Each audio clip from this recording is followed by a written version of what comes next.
5 days. My wife had not answered a single call in 5 days.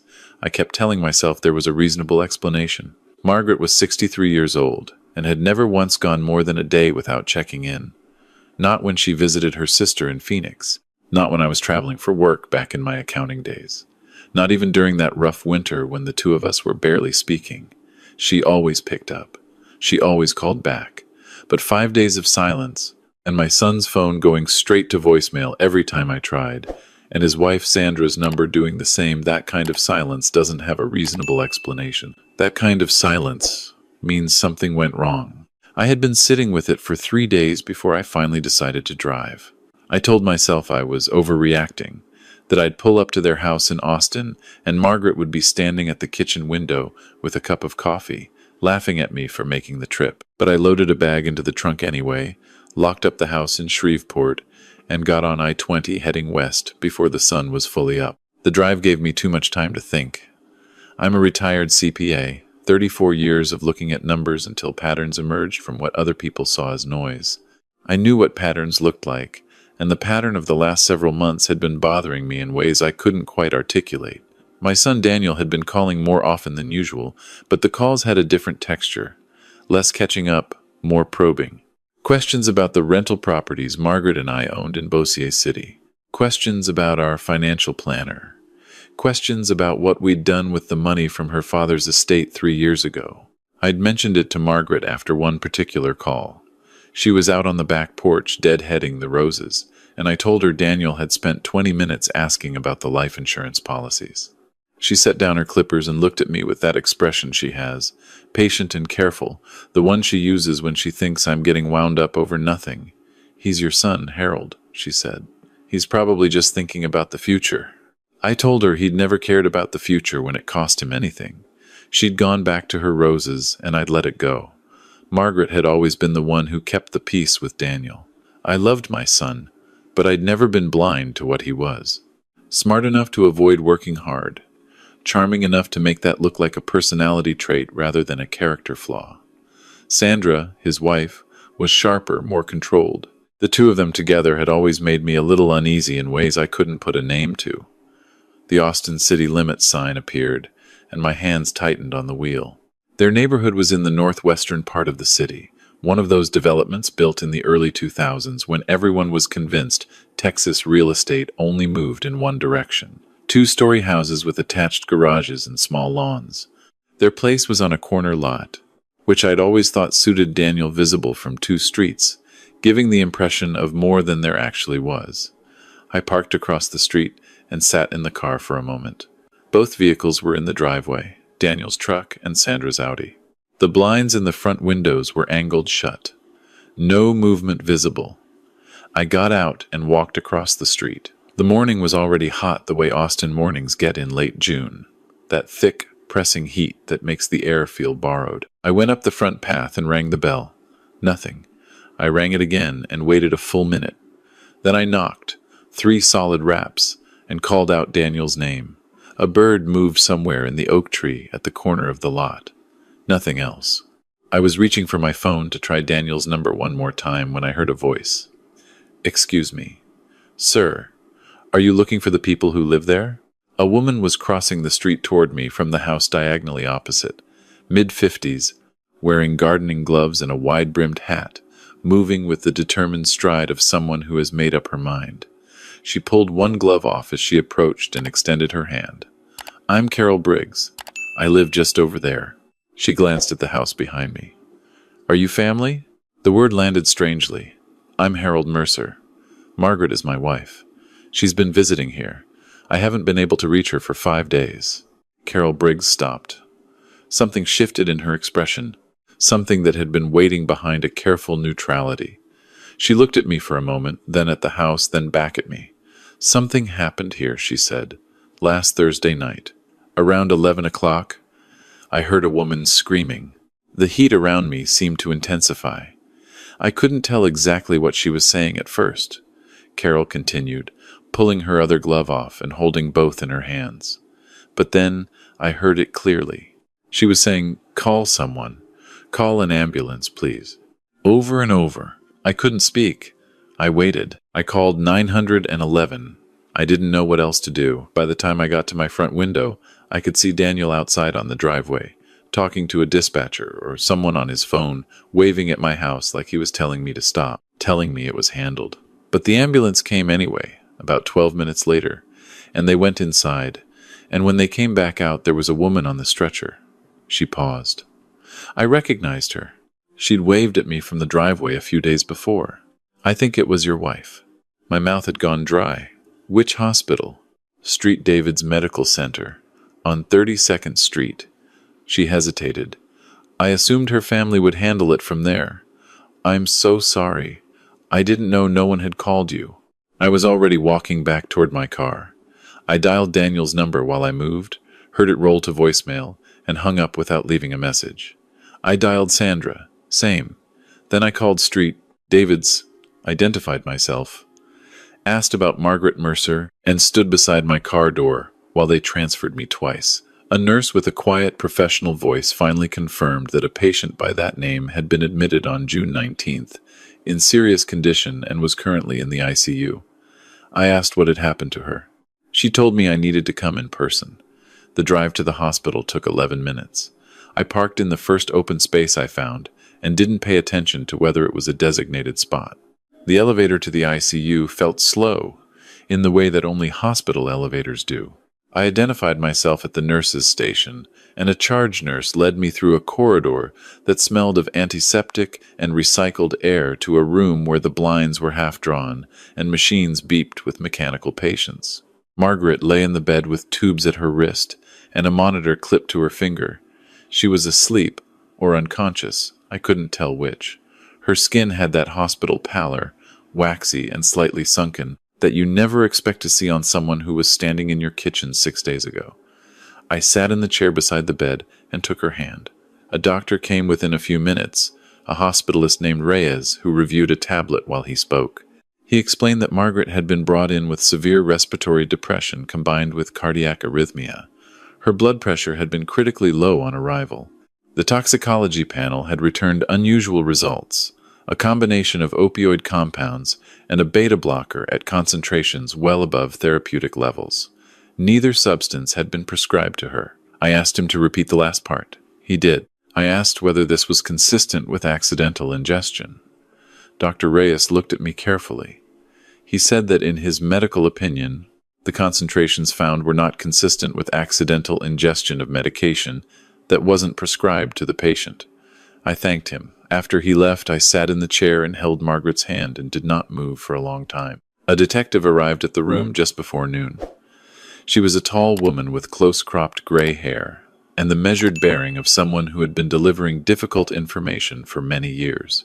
She introduced herself as Detective Patricia Holcomb, Austin PD. She asked me to walk her through the last time I had spoken to Margaret, what I knew about the visit, what had prompted me to drive from Shreveport when I couldn't reach her. I answered everything carefully, precisely, the way I had answered questions for 34 years as an accountant, because precision matters more than speed, and detail matters more than narrative. Detective Holcomb took notes without interrupting.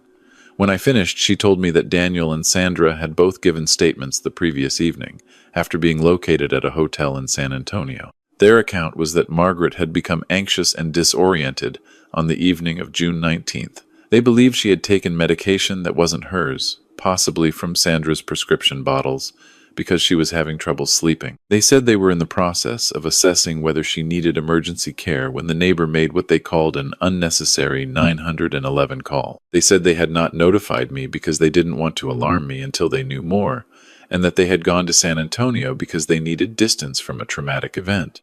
I listened to all of this. Then I said, "Sandra is a registered nurse." Holcomb paused. "Yes, we're aware of that. A registered nurse would know within minutes whether a patient needed emergency care. A registered nurse would know exactly what those medication concentrations would do to a 63-year-old woman." Holcomb looked at me steadily. "Mr. Mercer, we're looking at everything." Margaret woke up the following morning, just after 6. I was in the chair where I had been all night, awake and reviewing everything I knew on a notepad I'd found in my jacket pocket. Her fingers moved first, a slow curl against my palm that made me sit forward immediately. Her eyes opened, adjusted to the light, and found my face. Harold. Her voice was barely there, scraped and thin. I'm here. She closed her eyes, opened them again. How long? Almost a week. She absorbed that. Daniel? Don't worry about that yet. She looked at me with an expression that told me she already understood more than I'd said. Margaret had always been the perceptive one. I was good with numbers. She was good with people, which meant she had spent more of our marriage than I'd like to admit being right about things I'd dismissed. What do you remember? I asked, quietly. She told me. Sandra had made dinner on the evening of the 19th. Chicken, roasted vegetables, nothing that tasted unusual. About 45 minutes after eating, Margaret had felt a heaviness moving through her limbs, a slowing down that didn't feel like fatigue. Her heart had started doing something wrong, skipping, stuttering. She'd gone to find Daniel and found him and Sandra in the kitchen together, and when she said something was seriously wrong with her, Sandra had looked at Daniel in a way that Margaret described as a look that passed between them, fast, decided. Sandra had told her to lie down, that it was probably her blood pressure acting up, that she should rest and it would pass. Margaret said she had known then that it would not pass. She had gone to the bedroom and found her phone was missing from the nightstand where she'd left it. She'd gone to the window and tried to open it, and Daniel had appeared in the doorway and told her she needed to stay in bed. She had screamed. She had screamed as loud as she could manage, with a heart that was stuttering and lungs that felt wrapped in something heavy, and she had kept screaming until everything went dark. Detective Holcomb recorded Margaret's statement that morning. When she left, she told me quietly that she was pursuing the investigation with full resources. I thanked her. Then I went to the parking garage, sat in my car, and made 2 calls. The first was to a man named Raymond Cross. Raymond had spent 20 years as a forensic accountant before going private, and I had worked alongside him on 3 occasions during my career when clients had complicated financial situations that needed clarity before anyone else saw them. I told him I needed a full financial picture on my son and his wife. Everything, I said. Don't stop when you find the first bad thing. The second call was to an attorney named Catherine Vollmer in Houston, who had been recommended to me twice over the years by colleagues who described her as methodical and relentless. I told her I needed to meet as soon as possible. Raymond called me back the next afternoon. He'd found enough in 48 hours to fill the folder he messengered to the hospital that evening. Daniel had been carrying significant debt for longer than I'd known. 2 failed business ventures in 2021 and 2022 had left him with joint liability on loans, totaling just over $90,000. Sandra's student loans from her nursing program, deferred for years, had entered collections 6 months ago. There were 3 credit cards in default, a second mortgage taken out against their house 18 months ago, and a judgment from a civil suit filed by a former business partner of Daniel's that he had never mentioned to me. Raymond had also pulled something else. Daniel had called the office of our estate attorney, a man named Gerald Ostroff, who had drafted our wills 5 years ago 4 times in the past 2 months. The calls had lasted between 8 and 22 minutes. Gerald was not Daniel's attorney. Daniel had no legitimate business with Gerald's office. I sat with the folder for a long time. The numbers told a story I recognized. I had seen it in client files over 3 decades. A person reaches a point where ordinary solutions stop feeling accessible, where the gap between what they owe and what they have becomes so wide that they stop thinking in terms of working their way out and start thinking in terms of finding a shortcut. And when you're looking for a shortcut and you happen to know that your parents own property free and clear and carry substantial life insurance and have a 7-figure investment account, the arithmetic of inheritance becomes very interesting. Margaret's father had left her $800,000 3 years ago. Combined with our property, our retirement accounts, and 2 paid-off rental units, our estate was worth just over $2 million. Not a fortune by some standards. More than enough to solve every problem Daniel and Sandra had, with significant left over. I drove to Catherine Vollmer's office in Houston the following morning and laid the folder on her desk. She read everything without speaking, turning pages with the same focused attention I'd once given to balance sheets. When she finished, she looked up. Have criminal charges been filed? The detective is building the case. She told me it may take time. Then we don't wait for criminal proceedings. Catherine closed the folder. We file a civil suit immediately. Wrongful injury, intentional infliction of emotional distress, medical costs. We freeze their assets before they have any opportunity to move them. She leaned forward. Your son and his wife are looking at criminal charges that will require legal defense funds. The first thing their attorney will tell them to do is liquidate and transfer whatever they can. We get ahead of that. What's the timeline? Papers filed by end of week. Asset freeze motion the week after. Once we freeze them, they're working with whatever is in their accounts right now, which based on this she tapped the folder isn't much. I also visited Gerald Ostroff's office that afternoon. He confirmed, carefully and with visible discomfort, that Daniel had called him asking about probate timelines. What the process looked like when one spouse predeceased the other, whether an adult child could contest a will, how quickly an estate could be settled when there were no complications. The last call had been on June 3rd, 16 days before Margaret was poisoned. I revised our wills in Gerald's office before I left. Margaret and I had discussed it the previous day at the hospital, sitting with the folder between us while she read through Raymond's finding. She had put the folder down after the page about the estate attorney calls. She had not cried. She had sat very still for a moment, and then she had said, "Change everything," and I had nodded. The new documents removed Daniel entirely. Our estate would go to each other, and then to 3 charitable organizations Margaret had supported for years. A no-contest clause ensured that any legal challenge by Daniel would result in his forfeiture of any potential future claim. Gerald had the documents ready for signature in 40 minutes. Catherine filed the civil complaint on Friday morning. $2 million in damages, attempted murder, intentional infliction of emotional distress, medical expenses approaching $170,000 and climbing. Daniel called me that afternoon. I let it ring 4 times and then answered. His voice came out controlled, the way it always did when he was trying to manage a situation. "Dad, I've been trying to reach you. I'm so glad Mom is doing better. We want to come to the hospital. We want to help." I said, "You had a choice on the night of June 19th. When your mother was screaming for help and you stood in the doorway and told her to stay in bed. You made a decision. Now there'll be consequences for that decision." The control slipped. His voice went up. "This is insane. She took Sandra's medication. We didn't know how serious it was. You're suing your own son over a misunderstanding, and you're going to destroy everything. You called Gerald Ostroff on June 3rd. Silence. You asked him about probate timelines. You asked what happens when a spouse dies intestate. You did that 16 days before your mother ended up in an ICU with opioids in her system that weren't prescribed to her. I kept my voice level. That's not a misunderstanding, Daniel. That's a plan." He hung up. Sandra called an hour later. Her approach was different. Methodical, placating, the tone of a medical professional explaining a diagnosis to an anxious family member. She expressed concern for Margaret's recovery. She suggested that the stress of the situation might be affecting my judgment. She said that families could work through tragedy together, that there were ways to resolve things privately that would be better for everyone, and that she and Daniel were prepared to discuss whatever I needed to feel comfortable moving forward. I listened without interrupting. When she finished, I said, "How many milligrams of oxycodone does it take to cause respiratory depression in a 63-year-old woman with no opioid tolerance?" She didn't answer. "Because you know the answer to that question. You knew it before June 19th. That's not something a registered nurse gets wrong by accident." I ended the call. Detective Holcomb called the following Tuesday. She had executed a search warrant on the house.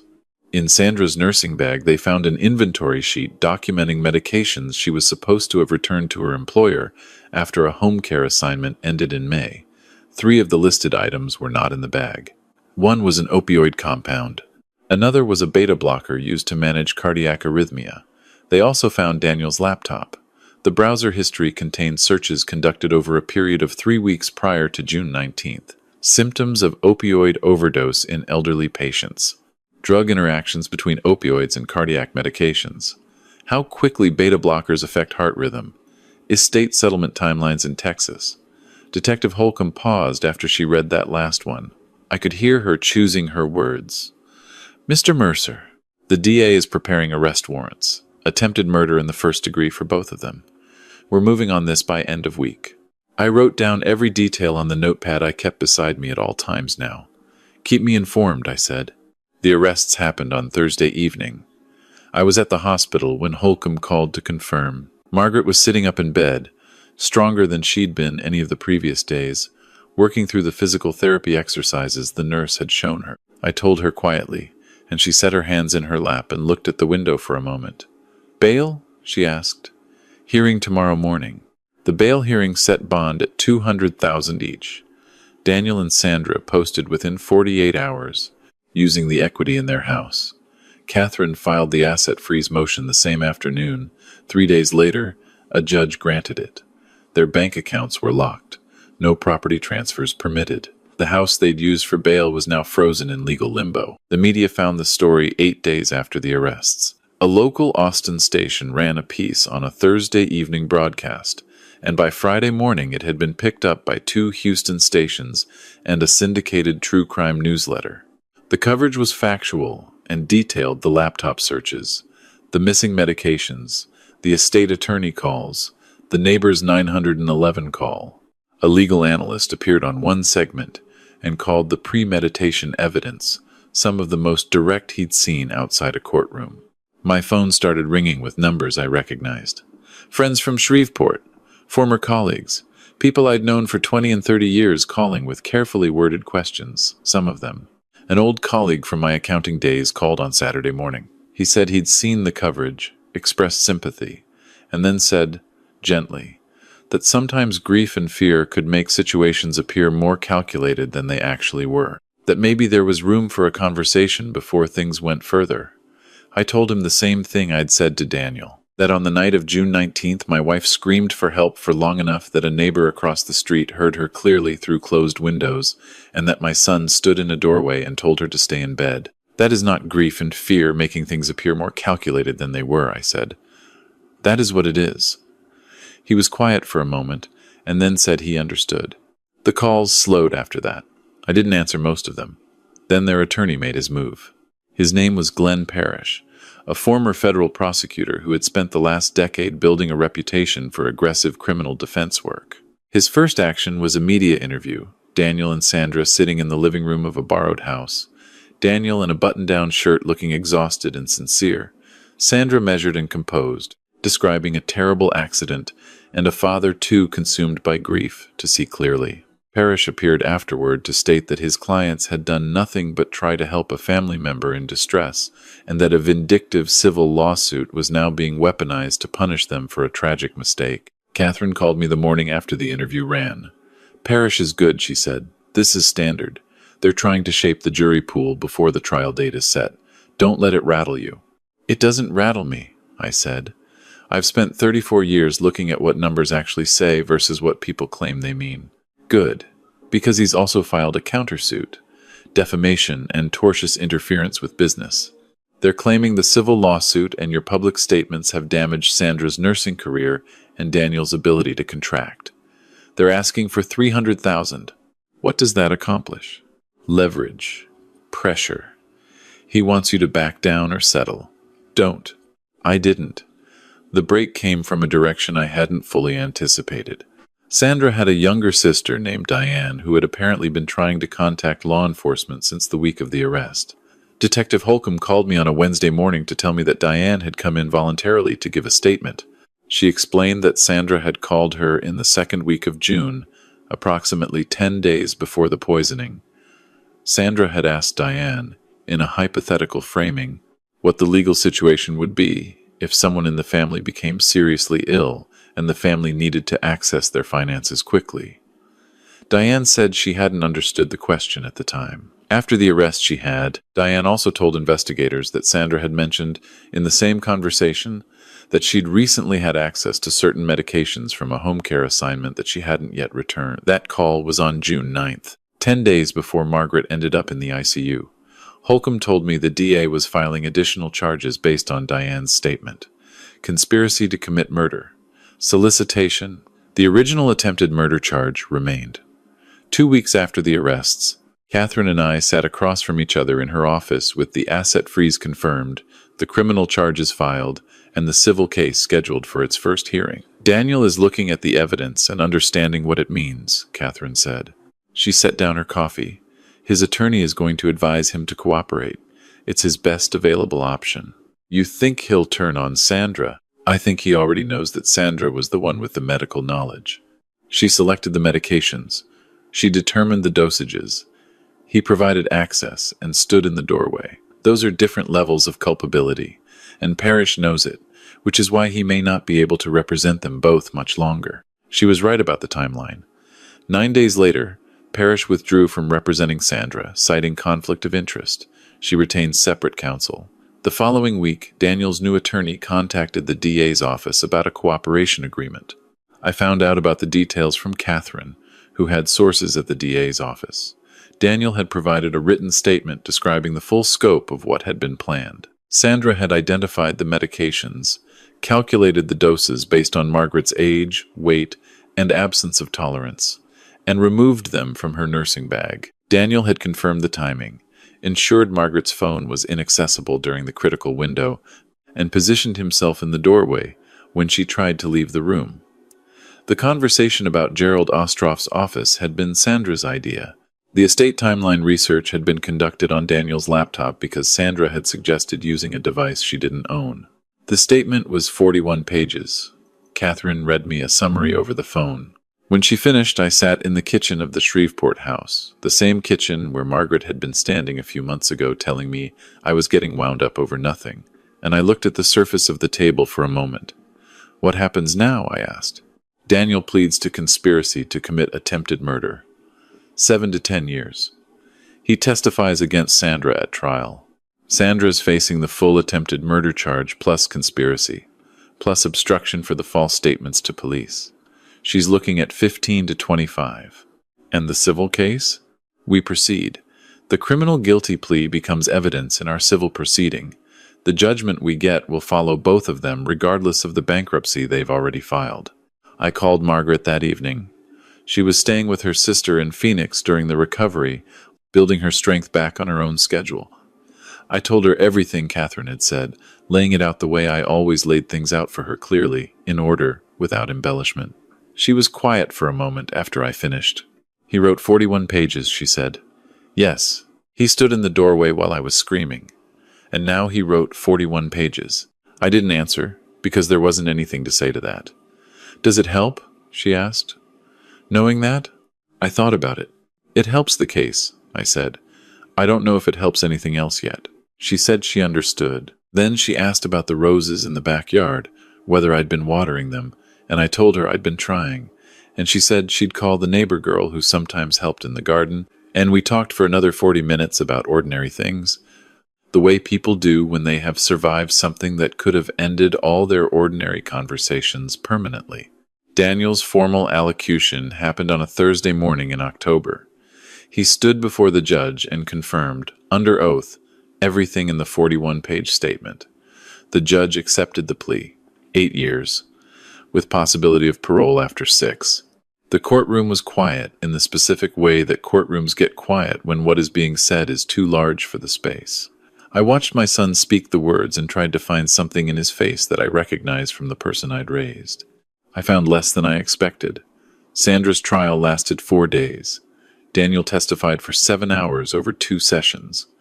The laptop evidence was introduced in its entirety. Diane's statement was read into the record. Sandra's defense argued that the medication had been taken accidentally, that the concentrations were the result of Margaret's own actions, that the employer records about the missing medications were incomplete. The jury deliberated for less than 3 hours. Guilty on all counts. The sentencing was 2 weeks later.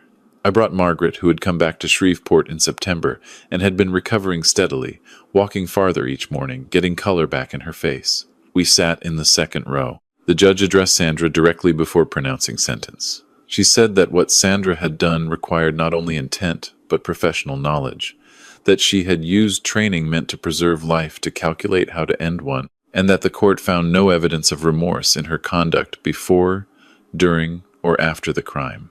22 years. Eligible for parole after 18. The gavel came down. Sandra was escorted out without looking at us. Margaret's hand was in mine, and I felt her grip tighten once and then release. She didn't cry. She had done her crying in the Phoenix weeks, she told me later, alone and private, the way she preferred to do difficult things. We went out through the side entrance to avoid the cameras and drove back across the city in comfortable quiet. The civil judgment came 6 weeks after the criminal sentencing. Catherine had presented the case in a proceeding that lasted 3 hours. Medical bills totaling $168,000. Lost income from Margaret's part-time consulting work during recovery. Emotional distress, quantified by 2 years of projected therapy costs. Pain and suffering. The judge awarded $1.8 million. Collecting it was not the point. Daniel and Sandra had both filed bankruptcy. The house had been foreclosed. Their accounts held almost nothing. But the judgment was on the public record, attached to their names permanently, renewable, and applicable to any future income or inheritance they might ever receive. If Daniel came out in 6 years and built any kind of financial life, we could pursue it. If Sandra's elderly parents left her anything in 20 years, we could pursue that too. The judgment doesn't expire, Catherine had told me. Neither does what they owe. Margaret and I updated our estate plans one final time after the civil judgment. The rental properties would go to 3 organizations she'd supported for years, a food bank in Beauchet Parish, a literacy program she'd volunteered with for a decade, and an animal rescue outside Shreveport that she'd been partial to ever since we adopted our old dog there 12 years ago. There was no ambiguity, no room for challenge, no version of events in which Daniel or Sandra or any attorney they ever hired could claim a share of anything we'd built together. What Daniel had tried to get his hands on would go instead to people who needed it, and had not tried to kill anyone to obtain it. On a Saturday morning in December, 6 months after the ambulance had taken Margaret out of our son's house on a stretcher, I stood in the backyard in Shreveport while Margaret knelt beside the rose bed and worked through the winter pruning. The morning was cold, by Louisiana standards, gray and still. She was wearing the old green jacket she'd had since before we were married, which she refused to replace on principle. "We should go somewhere," she said, not looking up from the pruning. "Where?" "Somewhere we've been saying we'll go for 20 years and haven't." She sat back on her heels and looked at me over her shoulder. "We have time now, and I intend to use it." I thought about the places we had talked about across 20 years of dinners and anniversaries. Portugal, the Pacific coast, a slow train through the Canadian Rockies, all the things we'd deferred because there was always work, always something to manage, always a reason to wait for a better moment. "All right," I said. She turned back to the roses. "Good, because I already called the travel agent." I laughed. The sound surprised me a little. I hadn't heard it from myself in a while. She glanced back with that patient, perceptive expression, the one that had always meant she was about 2 steps ahead of wherever I thought we were. "Carol Briggs saved my life," Margaret said after a moment. She heard me screaming and she picked up the phone, and she didn't let them talk her out of it. She was quiet for a moment. "I'd like to send her something." "What would you send her?" "I don't know. Something real." She went back to the pruning. "You figure it out. You're better with the practical things." I looked out at the yard, at the bare oak, at the back fence, at the gray December sky beyond the roofline, at my wife, kneeling in the cold in her old green jacket, very much alive. Some things cannot be repaired. Some relationships, even the ones built from 30 years of shared life, from first steps and school graduations and Christmases and phone calls, collapse under the weight of what the other person was willing to do for money. And they don't come back from that. The grief of it is its own category, distinct from every other kind. But we were here. Margaret was here. That was not nothing. That was, in fact, everything. If this story moved you, please hit the like button and subscribe to Stormborn Vengeance. It helps more than you know. Leave a comment and tell me where you're watching from and what part of this story stayed with you. To hear the next story, click the box on the left. Thank you for being here.